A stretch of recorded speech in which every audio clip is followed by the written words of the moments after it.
Olá, pessoal. Nesse vídeo nós vamos discutir essa questão. Criar animais para consumo está justificado uma vez que os faz existir? Por vezes, a exploração animal para consumo é defendida dessa maneira, dizendo que ela causa um benefício aos próprios animais porque faz eles existirem. Bom, então vamos começar entendendo bem o que está envolvido nessa alegação de que consumir os animais causa-lhes um benefício porque os traz à existência. Então, consumir os animais, obviamente, causa as mortes desses animais. Mas, apesar disso, faz com que outros animais nasçam no mesmo sistema, substituindo aqueles que foram mortos. Então, por vezes é defendido que isso torna correto o consumo de animais, pois, alegadamente, os beneficiaria fazendo-os nascer. E, basicamente, isso é o que vem sendo conhecido como a defesa da substituição. Então, o primeiro problema com a defesa da substituição é que ela não se aplica à vasta maioria dos casos. Vamos ver. Então, uma quantidade gigantesca de animais que são criados para consumo vivem vidas que são literalmente o inferno. Em outros vídeos a gente já abordou isso, né? Eles têm sofrimento excruciante desde o momento do nascimento até o momento em que são mortos. Por exemplo, esse é o caso dos animais que nascem na pecuária industrial. Então, não dá de dizer que eles são beneficiados de maneira alguma por nascerem nessas condições. Muito pelo contrário, nascer para esses animais é um prejuízo enorme. Então, isso aparentemente seria uma primeira razão para se rejeitar o argumento da substituição.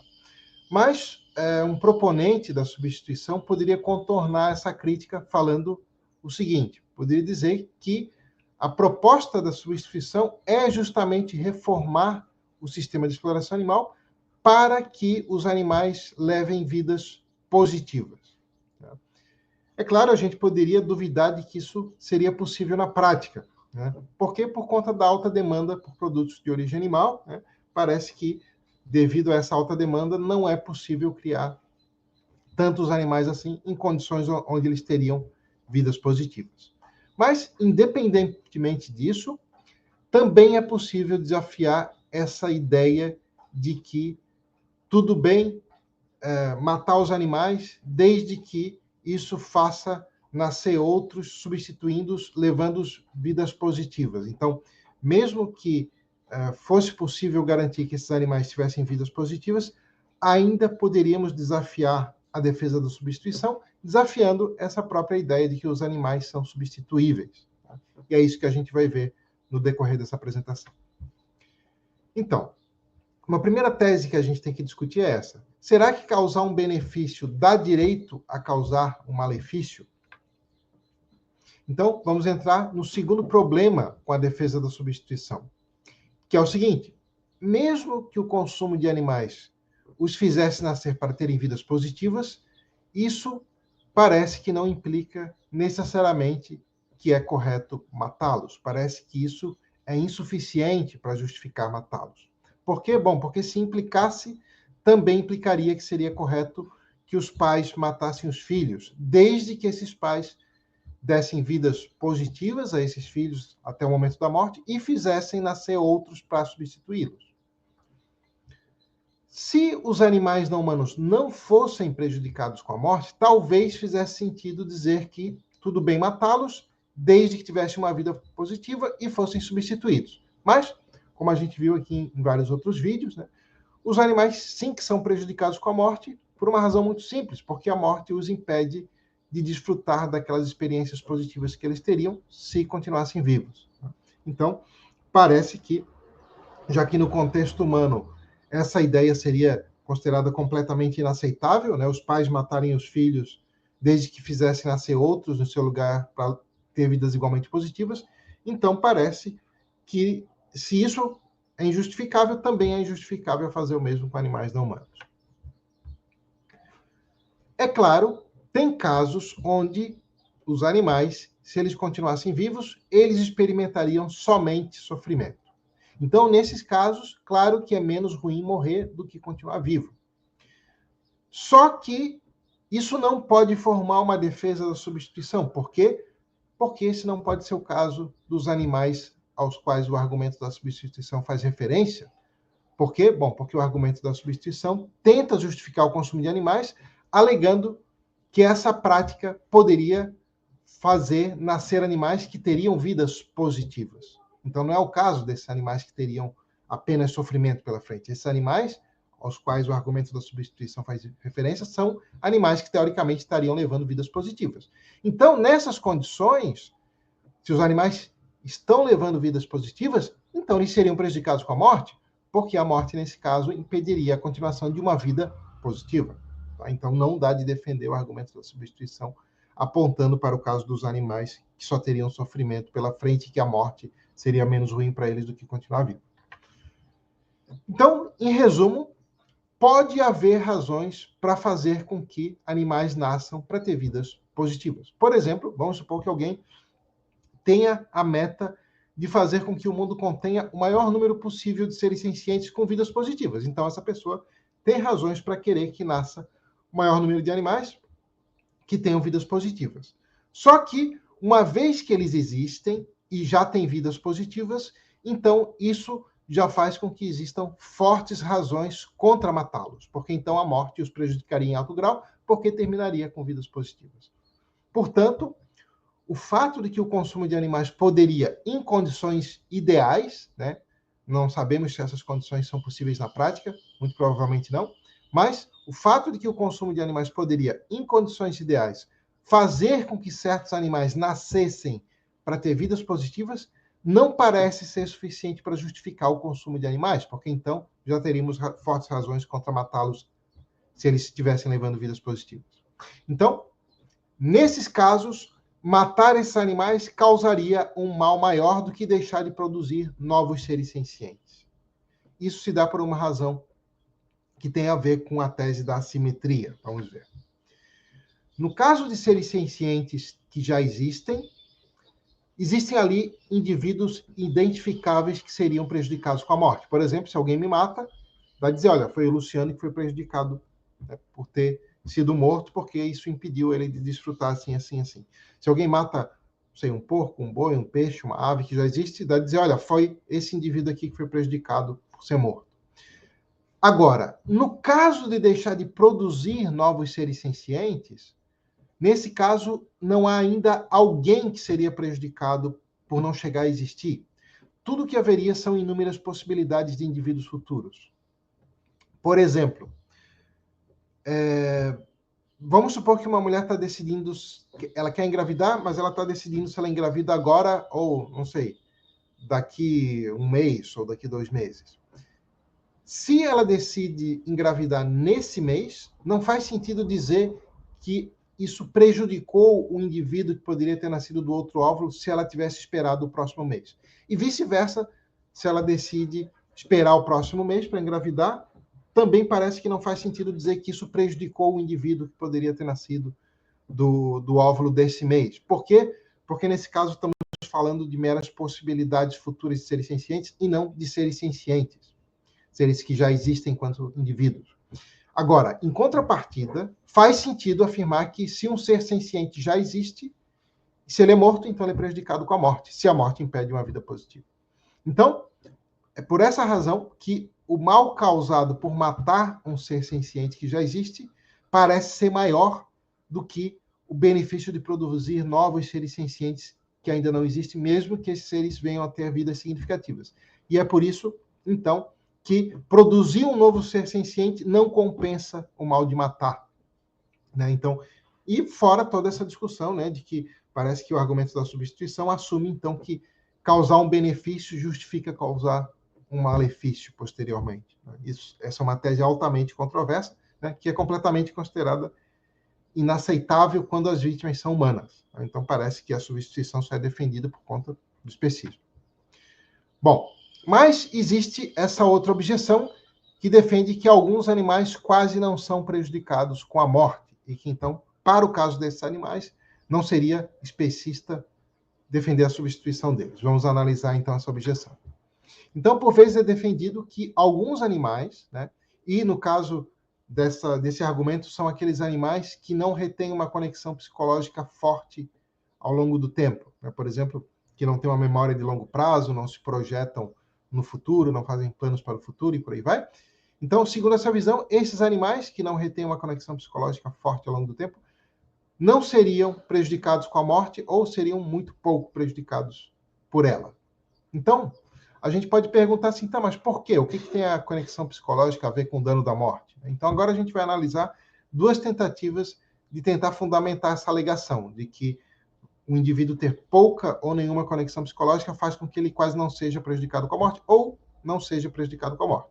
Então, a gente vai analisar aqui duas tentativas de explicação, uma que a gente chama de apelo à identidade e outra que a gente chama de apelo às razões prudenciais. Vamos ver. Então, o apelo à identidade, primeiro.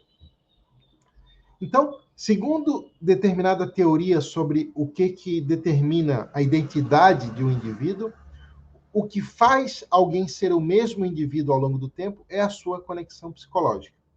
Então, veja que as teorias da identidade são teorias dentro da área da metafísica, elas visam dizer o que torna alguém um mesmo indivíduo ao longo do tempo. Tá? Então, tem três grandes teorias, né? Tem uma teoria que diz que é ter o mesmo corpo, tem outra que diz que é ter uma alma, e outra que diz que é a conexão psicológica. E essa terceira que a gente vai analisar aqui. Veja, essas teorias elas não. O objetivo delas é realmente dizer o que faz com que o indivíduo seja o mesmo ao longo do tempo. Elas não visam investigar como sabemos que o indivíduo é o mesmo ao longo do tempo. Então, não é uma questão epistemológica do que é possível conhecer, é uma questão ontológica. Ou seja, ela visa dizer o que realmente torna alguém o mesmo indivíduo ao longo do tempo.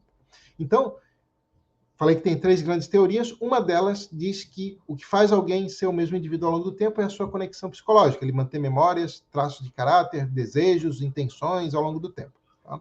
Então, segundo essa visão, se um ser não possui sentido temporal de si, isto é, se ele não retém memórias, se ele não se imagina no futuro, segundo essa visão, ele não é o mesmo indivíduo ao longo do tempo. Você tem ali uma sucessão de vários indivíduos em um mesmo corpo ao longo do tempo. Então, segundo essa visão, tanto faz manter esse corpo vivo ou matar esse corpo e fazer nascer outro. Porque, segundo essa visão, de qualquer maneira, o indivíduo que está vivo agora, ele morre, ele é aniquilado, ele desaparece e surge outro logo depois, porque ele não retém memórias. Então, os proponentes dessa visão poderiam dizer o seguinte, olha, vamos supor que tem um indivíduo aqui, um animal, humano ou não humano, que ele não retém memórias, então eles vão dizer, bom, não tem problema nenhum matá-lo, porque de qualquer maneira, mesmo que esse corpo continue vivo, amanhã, quem vai estar ali naquele corpo não é o mesmo indivíduo que está outro. Esse aqui vai morrer de qualquer maneira na hora que for dormir, por exemplo. Né? Então, porque desaparece ali a conexão psicológica. Tá? Então, segundo essa visão, de qualquer maneira, o indivíduo que existe agora é aniquilado. A diferença será apenas, então, de que o novo indivíduo vai nascer nesse mesmo corpo, ou esse corpo vai ser destruído, vai ser feito outro. Então, essa é uma tentativa, né, de tentar justificar a substituição de certos indivíduos, né, geralmente animais não humanos, mas tem alguns humanos também que não retêm conexão psicológica, né, por exemplo, as pessoas que estão com mal de Alzheimer em estágio avançado. Então, essa visão tentaria dizer que esses indivíduos são substituíveis. Né? Bom, agora, qual é a principal crítica a essa teoria da identidade dos indivíduos que apela à conexão psicológica? É que ela parece confundir dois sentidos do termo o mesmo. Tá? Então, o conceito de o mesmo, né, no caso aí o mesmo indivíduo ao longo do tempo, ele tem no mínimo dois sentidos, né, que é o sentido qualitativo e outro que é o sentido numérico. Por exemplo, faz sentido afirmar que alguém que perdeu as suas memórias não é mais o mesmo, mas no sentido qualitativo, no sentido de ser alguém psicologicamente muito diferente do que ele era antes. Então, vamos supor que alguém perde totalmente a memória e ele começa a exibir, né, além de não se lembrar de nada, sei lá, um jeito diferente, uma personalidade diferente dali para frente. Então, a gente fala metaforicamente assim, o fulano não é mais o mesmo. Né? Mas com isso a gente não quer dizer que aquele indivíduo que estava ali morreu e nasceu outro dentro daquele corpo. O que a gente quer dizer é que é o mesmo cara, só que ele está muito diferente. Então, ele não é mais o mesmo qualitativamente. As qualidades dele agora são diferentes. Mas isso não significa que numericamente é outro indivíduo. A gente não está dizendo que, nesse caso, o indivíduo que está agora ocupando aquele corpo é alguém que nasceu ali e que aquele que perdeu as memórias morreu por ter perdido as memórias. Parece que, na verdade, é o mesmo indivíduo, apesar dele não se lembrar do que aconteceu com ele, né? Então, essa é a grande crítica que se faz da teoria da identidade individual, que é baseada na conexão psicológica. Parece que dá de dizer que esses indivíduos que não têm conexão psicológica não são o mesmo qualitativamente, porque pode ter a constituição mental bem diferente, mas isso não quer dizer que, então, está implicado que são outros indivíduos que estão ali, numericamente, a existir naquele corpo. Bom, agora vamos ver uma outra tentativa de defender a substituição, que também apela à conexão psicológica, mas não apela àquela teoria de identidade, apela às razões prudenciais. Então, quem apela às razões prudenciais, né, por exemplo, Jeff McMahon é um autor que defende essa visão, ele reconhece que aquela teoria da identidade dos indivíduos, que é baseada na conexão psicológica, provavelmente está errada. Mas ele defende que, apesar de a conexão psicológica não ser relevante para a identidade, pode ser relevante para as razões prudenciais. Então, vamos discutir o que se quer dizer com isso, né? Então, outra tentativa de defender que os animais que possuem pouca conexão psicológica são substituíveis. Essa tentativa concorda, então, que a conexão psicológica não é relevante para determinar a identidade de um indivíduo, mas defende que a conexão psicológica é relevante para determinar a força das razões prudenciais que o indivíduo tem. Então, vamos entender o que é isso, o que são razões prudenciais. Razões prudenciais são aquelas razões que alguém possui para tentar evitar eventos negativos e para buscar eventos positivos que poderiam acontecer consigo próprio. Tá? Então, isso se chama raciocínio prudencial, é quando a gente está tentando buscar o nosso próprio bem. Tá? Aquelas razões que a gente tem para buscar certos eventos que seriam positivos e para evitar certos eventos que seriam negativos, mas o que aconteceria apenas conosco mesmo, não em relação a outros indivíduos.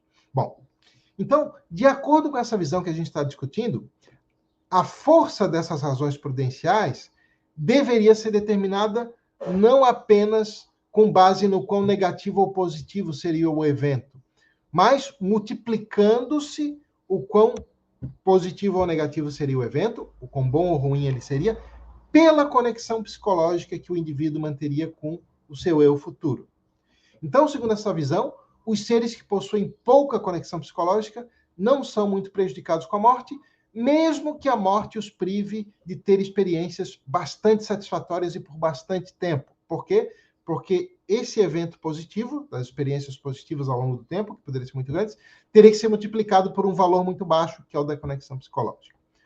Bom, agora vamos discutir se essa visão é plausível ou não. Tá? Então, eu bolei aqui um contra-exemplo a essa visão que parece sugerir que a força das razões prudenciais só depende do quão positivo ou negativo é o evento e não do grau de conexão psicológica que alguém manteria ao longo do tempo. Então, vamos imaginar que Bia é uma criança de 5 anos e que ela já tem um desejo muito forte e constante de conhecer as pirâmides do Egito. Tá? Agora, vamos imaginar o seguinte, vamos imaginar que se ela viaja agora para conhecer as pirâmides, isso vai acontecer, então, enquanto ela tem uma conexão psicológica forte com quem ela é agora. Ela é uma criança de 5 anos, tem toda a constituição mental de uma criança, desejos, intenções, traços de caráter, etc. E se ela fizer a viagem agora, né, enquanto ela mantém as memórias, traços de caráter, desejos, intenções que ela tem ainda, a viagem vai ser prazerosa para ela, mas vamos supor que a gente sabe que essa viagem vai ser muito, muito mais prazerosa se ela viajar quando ela for adulta. Tá? Então, só que quando ela for adulta, ela vai ter uma conexão psicológica muito fraca com quem ela é agora. As memórias dela vão ter mudado, ela vai ter acrescentado novas memórias, vai ter perdido algumas, né? pode ser que os traços de caráter dela mudem, pode ser que os gostos, preferências, crenças e desejos, tudo isso tenha mudado muito, né? Mas, ainda assim, parece que a Bia tem razões prudenciais para preferir fazer a viagem quando ela for adulta, por uma razão muito simples. Porque, quando ela for adulta, a viagem vai ser muito mais prazerosa. Então, se esse exemplo estiver correto, então parece que a conexão psicológica não é relevante para determinar a força das razões prudenciais que alguém possui para buscar eventos positivos que poderiam ocorrer em sua vida e, por conseguinte, as razões prudenciais que esse alguém tem para evitar a sua própria morte. Porque a morte, como vimos, né, é um dano porque priva alguém dos eventos positivos que esse alguém poderia experimentar. Então, parece que, se esse exemplo estiver correto, as razões prudenciais devem ser determinadas unicamente com base, né, no quão positivo ou negativo seria o evento buscado ou evitado. E isso parece mostrar, então, que mesmo aqueles seres que não retêm conexão psicológica alguma seriam altamente prejudicados com a morte se esta impedir que eles tenham desfrute de eventos positivos. Então, reenfatizando essa conclusão, né? Isso, então, sugere que o indivíduo que possui pouca ou mesmo nenhuma conexão psicológica com o seu futuro não é, por isso, necessariamente pouco prejudicado com a morte, pois deixar de experimentar os eventos positivos que a morte lhe impediria não é, por isso, pouco prejudicial. É claro, estamos falando aqui de indivíduos que teriam vidas significativas pela frente. Tá? Então, um apelo à conexão psicológica não parece conseguir mostrar que os animais não humanos, que alegadamente têm pouca conexão psicológica, mas nenhuma, são por isso pouco prejudicados com a morte. Nem o apelo à teoria da identidade, baseada na conexão psicológica, nem o apelo às razões prudenciais. Então, mas uma possível objeção a tudo isso que foi dito aqui é que o consumo de animais poderia aumentar o saldo total positivo no mundo, experiências positivas, prazerosas, de felicidade dos próprios animais. Vamos ver. Então, alguns autores defenderam que, se o consumo de animais os fizesse nascer para ter vidas positivas, como cada animal seria substituído por outro depois de ser morto, então, ao longo do tempo, haveria muito mais animais nascendo e levando vidas satisfatórias do que se a exploração animal fosse abolida. Pois então, né, se a exploração animal fosse abolida, provavelmente muito menos animais nasceriam ao longo do tempo. Então, essa visão defende que a melhor maneira de fazer nascer mais seres felizes ao longo do tempo é continuar criando animais para consumo. Então, esses autores defenderam que, por isso, o correto é defender uma reforma na exploração animal para que os animais levem vidas significativas, em vez de defender uma posição abolicionista, né, de abolir a exploração animal. Bom, uma maneira de criticar essa posição, como a gente viu, é defender que o mal de matar um ser que já existe não é compensado pelo benefício de se produzir um novo ser que levaria uma vida significativa. Aquele argumento que a gente viu lá, né? Porque só num caso já existem indivíduos identificáveis que seriam prejudicados e no outro só meras possibilidades futuras de indivíduos. Só que outra maneira de criticar essa posição é defender que, mesmo levando em conta somente essa meta de maximizar o saldo total de bem-estar positivo ao longo do tempo, se a gente levar em conta todas as consequências, e não apenas as consequências diretas do consumo de animais, então, defender a abolição da exploração animal parece ter muito maiores probabilidades de realizar essa meta, de maximizar o saldo total positivo, do que defender um ideal que reforça a ideia de que os animais não humanos são recursos para os humanos. Então, vamos ver um pouquinho sobre isso. A abolição do uso de animais enquanto recursos, ela, em conjunto, divulga o ideal de consideração por todos os seres sencientes. Então, por reforçar esse ideal, a defesa da abolição da exploração animal poderia motivar as pessoas a tentarem minimizar o sofrimento e as mortes que os animais padecem, não só em decorrência de sua exploração, mas também em decorrência dos processos naturais. Tá? Ao contrário do que muita gente pensa, né? isso afeta uma quantidade gigantesca de animais não humanos. Né? Os animais que vivem na natureza são gravemente prejudicados por vários tipos de processos naturais, fome, sede, doenças, desastres naturais, escassez, e conflitos entre animais, etc. E os animais que são vítimas desses processos, a quantidade de mortes e de indivíduos sofrendo terrivelmente é enormemente maior do que até mesmo a quantidade de animais que é vítima da exploração. Isso pode soar estranho à primeira vista.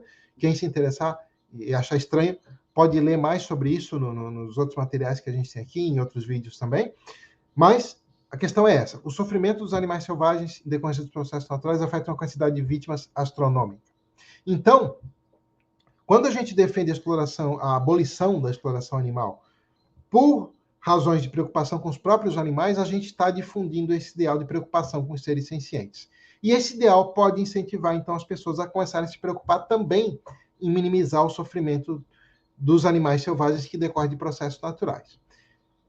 E também poderia motivar as pessoas a começarem a se preocupar em tentar minimizar os riscos de sofrimento futuro, que, caso eles se concretizem, esses riscos podem ser tão astronômicos que tornariam o sofrimento existente atualmente, mesmo somando-se o sofrimento decorrente da exploração animal e de causas naturais, um grãozinho de areia em comparação. Isso se dá por conta de que no futuro podem vir a surgir novas tecnologias que viriam a maximizar o sofrimento, né?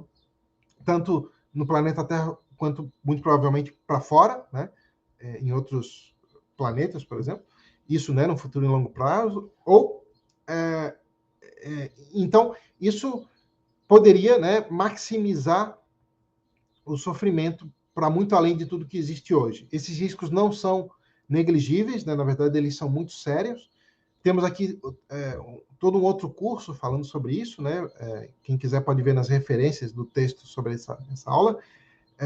Então, isso é chamado de riscos S, que são os riscos de sofrimento futuro. Bom, o ponto que eu estou apontando aqui é o seguinte: defender a abolição da exploração animal, desde que seja defendido por preocupação com os próprios animais, e não por preocupações de saúde humana, ou impacto ambiental, ou qualquer efeito indireto sobre humanos, desde que seja definido com base na preocupação com as vítimas, por ajudar a divulgar esse ideal de consideração por todos os seres sencientes, pode incentivar as pessoas a querer prevenir o sofrimento dos animais selvagens decorrente de causas naturais e tentar prevenir os riscos de sofrimento futuro também. Algo que qualquer outro ideal não faria. Então, por outro lado, se as pessoas defendem o consumo de animais, mesmo nas condições ideais que o argumento da substituição assume, isso reforça o especismo, porque reforça a ideia de que os animais não humanos são meros recursos para os humanos. E defender essa ideia torna bastante provável que contribua para que as pessoas continuem não se importando com os animais não humanos, né? Incluindo aí os animais selvagens que são vítimas de processos naturais, que são, né, e incluindo os animais que são vítimas de causas antropogênicas, e também os riscos de sofrimento futuro, né? Então, se os proponentes do argumento da substituição têm realmente a meta de alcançar as melhores consequências, no total, não só uma consequenciazinha aqui ou ali, direta do consumo, então, eles terão que proibir a defesa da substituição, porque o que vai, em longo prazo, ocasionar que tenha menos sofrimento no mundo é a divulgação do ideal de igual consideração por todos os seres sencientes, e defender a abolição da exploração animal é um passo para alcançar essa vontade de prevenir sofrimento e morte de todos os seres sencientes. Bom, então parece que a maneira mais eficiente de maximizar o saldo total positivo no mundo, ou minimizar de maneira mais eficiente o saldo negativo no mundo, não é defender a substituição, e sim defender a abolição da exploração animal. Conclusão. Nós vimos que existem boas razões para pensarmos que os animais são, de fato, bastante prejudicados com a morte, mesmo nas condições ideais que o argumento da substituição supõe. Ainda mais nessas condições ideais, porque o argumento tem que pressupor que eles levariam vidas positivas. Nós vimos também que, mesmo que a gente não levasse em conta o dano da morte, e a nossa meta fosse somente maximizar o saldo total de bem-estar, ou minimizar de maneira mais eficiente o sofrimento no mundo, provavelmente defender a substituição contribuiria para que, em longo prazo, ao longo do tempo, fosse produzido um saldo altamente negativo de bem-estar, porque fomentaria a visão especista e a visão de que os animais são meros recursos. Por outro lado, como a gente viu, parece que defender a abolição do uso de animais, desde que isso seja feita com base na preocupação com os próprios animais, seria uma forma bastante promissora de maximizar o saldo total de bem-estar ao longo do tempo, porque incentivaria as pessoas a prevenirem os danos não só que os animais sofrem em decorrência da exploração, mas que sofrem em decorrência dos processos naturais, e a preocupação em evitar os riscos de sofrimento astronômico no futuro. Então, se isso tudo estiver correto, a substituição é injustificável. Então é isso, pessoal. Esse foi o conteúdo desse vídeo. Obrigado, um abraço e até o próximo.